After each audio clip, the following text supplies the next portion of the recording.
As many of you know, just over 4 years ago, the United States SEC filed its lawsuit against Ripple. I'm finally able to announce that this case has ended. It's over. And of course, this has been a long battle. How much certainty does this provide? Is the entire case over? So this provides a lot of certainty for Ripple, for frankly me personally, because the SEC had sued me. The SEC has abandoned their appeal. And so they filed suit in December of 2020. And there's a big billboard that talks about Ripple and Ripple custody and things of that nature. You know, Brad on stage said what I believe true is that the industry is underestimating the tailwinds. You know, hard for me to predict how that plays out. Yeah. But you know, that also is evidence that they're leaning in a way they haven't before. And again, if there's one thing I would emphasize to this audience, we are underestimating the tailwinds from the shift of the last 6 months. They try to shake me out, but I was born ready. Dropping down the price, then I be getting plenty. They want all your bags and they want all them empty. What's up, good glitches? Welcome back to some more Moon O'Clock News. No breakfast, no coffee, just straight extra bullishness. Shout out to the latest sub. Don't forget to drop an elbow from the top ropes on that likey button to help boost us up to infinity and beyond. The moment we've all been waiting for. Batman bag ladies. SEC will drop the appeal of the XRP case. Brad Garland House on Ripple's XRP. Historic victory. Brad Garland House says this is it. The moment we've been waiting for. The SEC will drop its appeal. A resounding victory for Ripple, for crypto. Every way you look at it, the future is bright. Let's build. The best is still yet to come. Crawl, walk, then we rock it. As many of you know, just over 4 years ago, the United States SEC filed its lawsuit against Ripple. I'm finally able to announce that this case has ended. It's over. Sitting here today and reflecting on 4 years ago, it seems very clear to me that this case was doomed from the start. In so many ways, it was the first major shot fired in the war on crypto. I truly felt like I knew then that Ripple was not only on the right side of the law, but I felt that we were also going to be proven to be on the right side of history. It really, I think, sends an ominous sign for innovation around cryptocurrency in the United States. Picking winners in general has not been something the U.S. government should be in the business of doing. I think the judge realizes this is not just about Ripple. This will have broader implications. As Mary Jo White, the former head of the SEC, has said publicly that she views this as a dead wrong, and the SEC is dead wrong on this decision. Ripple is the first company with the resources, determination, and grit to fight back against the agency's overreach. And today, this journey finally concludes. Today is a victory and a long overdue surrender by the SEC. The SEC, under Chairman Gary Gensler, went after the whole industry, using the same arguments they used against us. They weren't out to protect investors. They were out to intimidate and terrorize. The regulator, whose primary purpose is to protect investors, went all in on a non-fraud, victimless lawsuit and wiped out $15 billion of value from innocent XRP holders. The SEC was the market manipulator. The SEC wasn't seeking justice. They were seeking to win a case at any cost. Forces inside our government aligned with the SEC and embarked on a campaign of debanking anyone associated with the crypto industry. This was lawfare, a war of legal terror. Fortunately, the judge rebuked the SEC multiple times in this journey. First, for lacking a, quote, faithful allegiance to the law. The SEC was sanctioned in our case for discovery abuses, and the pattern was repeated in other crypto cases. Well, let's just say they're trying to confuse you. We won then on every critical legal point, proving that the digital asset XRP is not a security. That is now the law. And those wins have laid the groundwork for policymakers to adopt a set of rules for crypto that are in line with nearly a century of securities law. With today's news, the war on crypto has ended in defeat for those who turned our own government against a technology and entire industry. I'm heartened that we have paved the way for other industry players to see the value in not backing down, and for others to use our legal playbook to fight back. We are now closing a chapter in crypto history. I think we're all stronger for our prior litigation successes and today's landmark victory. Progress is worth fighting for. We won multiple pro-crypto victories at the ballot box last year. It's time to make the US the crypto capital of the world. Thankfully, we have new leadership in executive and legislative branches of our government. That leadership is actively seeking a rational and constructive way forward on crypto. Let's make the most of this. This is an incredibly promising moment. Let's come together. Let's leave the tribalism behind. But let me make it clearer that my main message, what Ripple's main message today is about gratitude. It's gratitude to everyone who stood by us, to every Ripple employee, to the incredible legal team here at Ripple, led by the best chief legal officer in the business, Stu Alderodi. Gratitude certainly to the XRP family, to our customers, to our partners. Thank you. We couldn't have won this battle without all of you being behind us and working together. I truly believe we all agree there's immense opportunity with the largest economy in the world finally taking a pro-crypto and pro-innovation approach to build this technology in order to solve real-world problems for people around the planet. This was a fight Ripple never wanted, but one we knew we had to win. And today, emphatically, we have. Thank you. Gary, you still there? The SEC settled. We blasting off the kettle. Big bags on me, middle fingers to the devil. Rocket fly itself, no keys, no pedal. Get those jumpsuits. Get those jail cells ready. SEC surrenders. Bears are real. And grab crypto. I'm a red alert today. XRP is king. SEC is surrendered. USD is RLUSD. So it begins at XRP with a nice 20-cent pump here from around $2.32. Looks like we peaked up at around $2.55. Currently right around $2.53. And we're just barely getting started. Ripple says today, Brad Garland House announced that the SEC will abandon its appeal against Ripple. It's all over. Subject views, Justin. Brad Garland House on Bloomberg, part 1. Here with us now live, Ripple CEO Brad Garlinghouse. And of course, this has been a long battle. How much certainty does this provide? Is the entire case over? So this provides a lot of certainty for Ripple, for frankly me personally, because the SEC had sued me. The SEC has abandoned their appeal. And so they filed suit in December of 2020. We won on the key parts of the case in the summer of 23. Judge Torres made a ruling that XRP in and of itself was not a security. That's almost a verbatim quote. The SEC filed an appeal about 8 months ago, and what they've now agreed is that they're going to drop that appeal.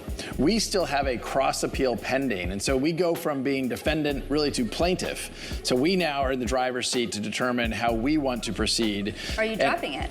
We're going to see. It feels a lot better to be on the offense than the defense. You know, 4 years, we spent over $150 million defending that case, not just for Ripple, but for the whole industry. I think it was really important that this SEC, the Gensler SEC, was really trying to bully and continue lawfare, filing lawsuits and lawsuits and lawsuits against crypto companies. That's over now, and I think that's great for the U.S. crypto industry and frankly great for crypto at large. I mean, to that end, if you're looking at a new SEC, why not drop the case at this point? Why not clear the water? Well, that certainly is an option. I mean, again, it's clear the SEC has said, you know, I think in retrospect, never would have brought this case. The judge did rule in certain instances back in 2015 and 2016, some XRP sales that we sold to accredited investors, to institutions, that those had constituted a security. And so there was a $125 million fine that's sitting in escrow.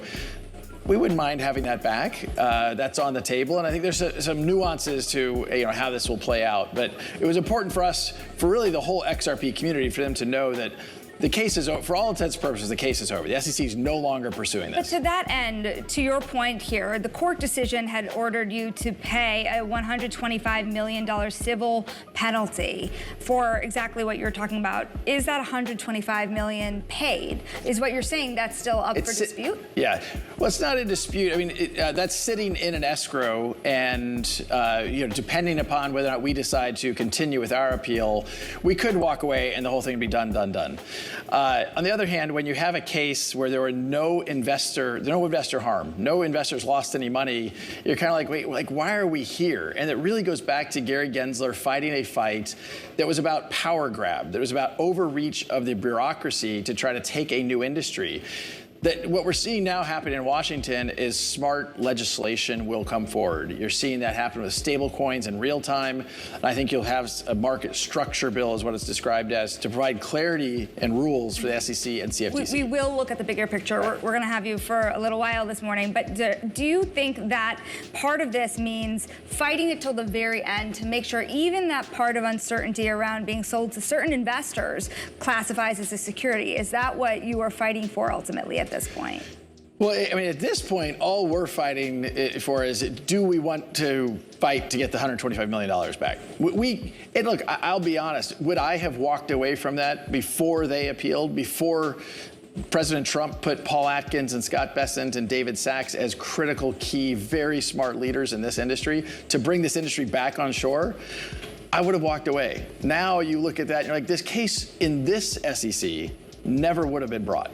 And so where we find ourselves is great. There's a clear legal victory to say XRP is not a security. That was good for the industry. But there's pieces of it that we think could be kind of cleaned up. And the question is, do we want to fight that fight, or can we come to an agreement with the SEC to drop everything? The whole idea that this wouldn't have been brought under this SEC, have you had that specific discussion with Paul Atkins and with David Sachs? Well, Paul Atkins hasn't yet been confirmed. He's a very knowledgeable guy about this industry and has been for a long time. But I've had conversations. I won't comment on specifics with certainly, I think David Sachs would agree that this is a case that didn't make a lot of sense in the beginning. Again, there was no investor harm. This was about Gary Gensler waging a war against this industry. It's interesting. I want to also point out that the affiliated token, of course, XRP, has been up roughly 14%, now about 13% in the last 24 hours. One thing a lot of people had looked at, we're thinking a lot about how the administration is handling crypto assets, particularly outside of Bitcoin. Why do you think XRP wasn't specifically named in the executive order for the digital asset stockpile?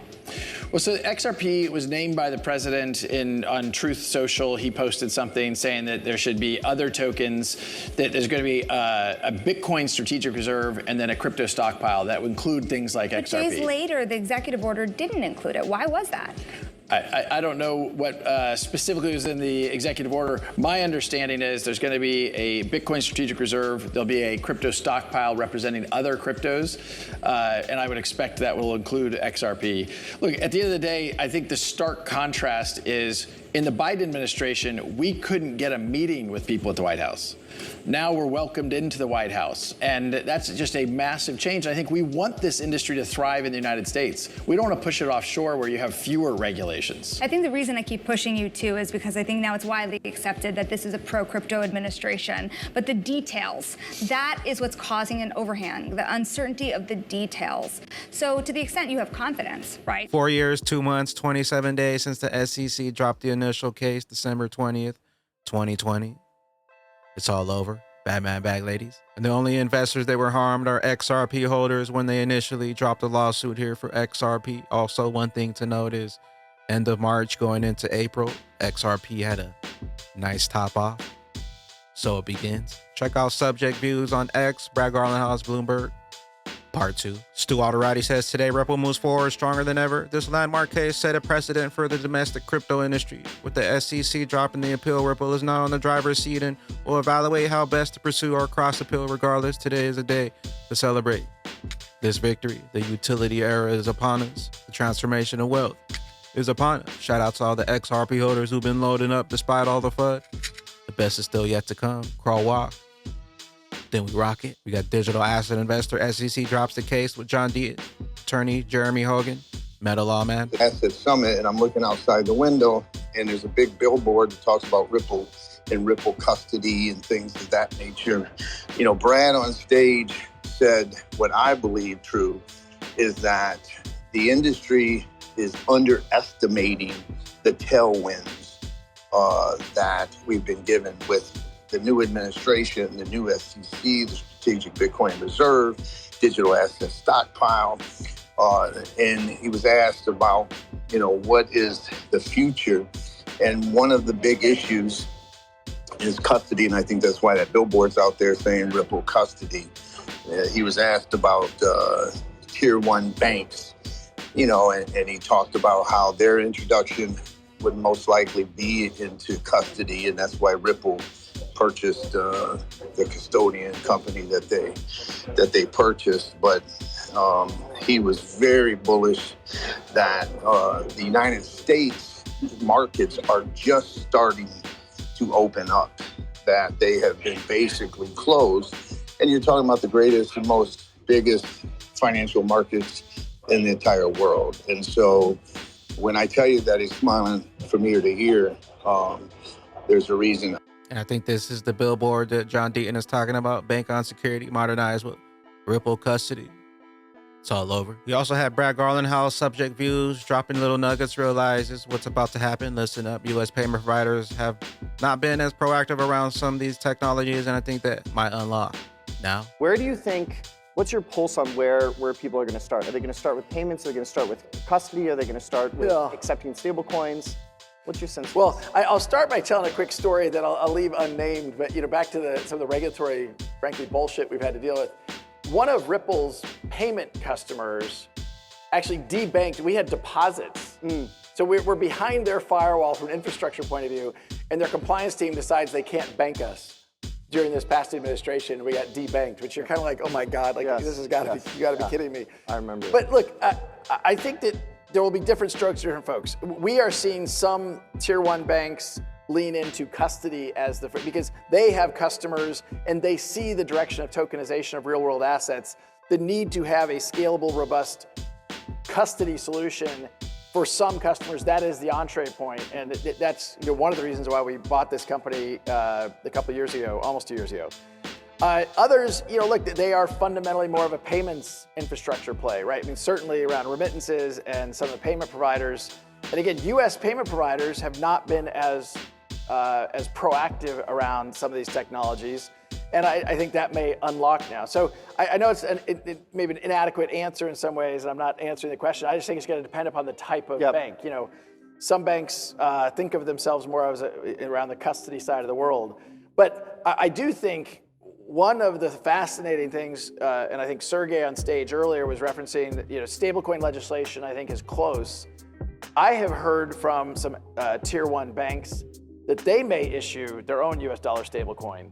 And hard for me to predict how that plays out. Yeah. But that also is evidence that they're leaning in a way they haven't before.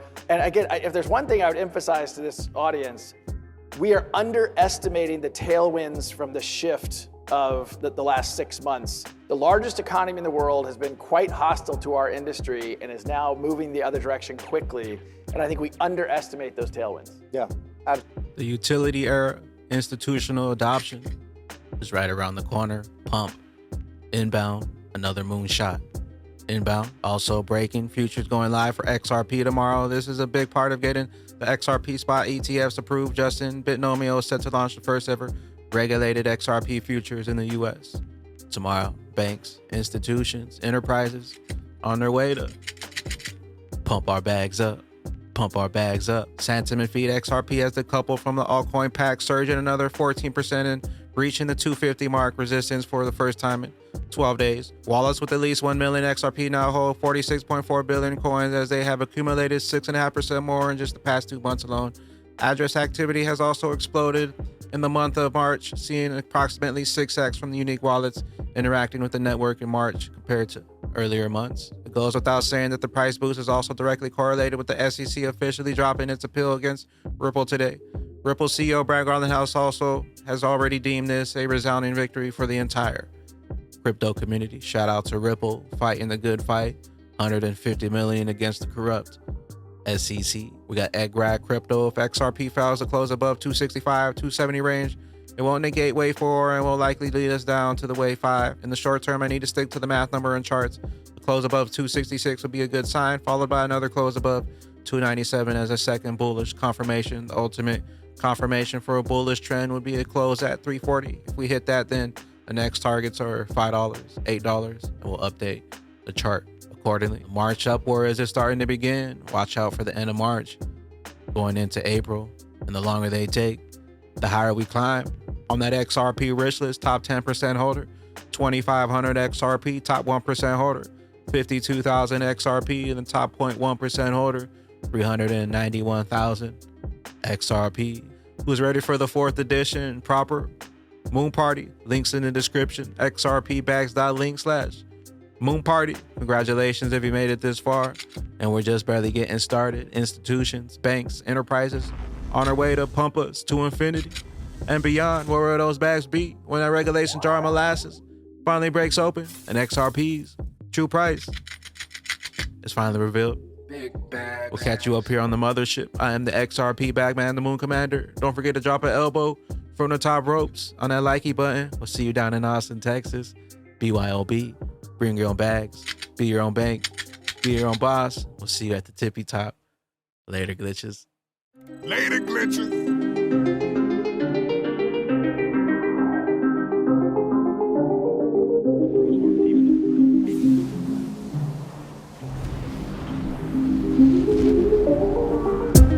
Welcome to the party. This a moon party. Hey, this a moon party. Hey, welcome to the party. Welcome to the party. This a moon party. This a moon party. Welcome to the party, we don't play round here. Moon suit on or you get sprayed round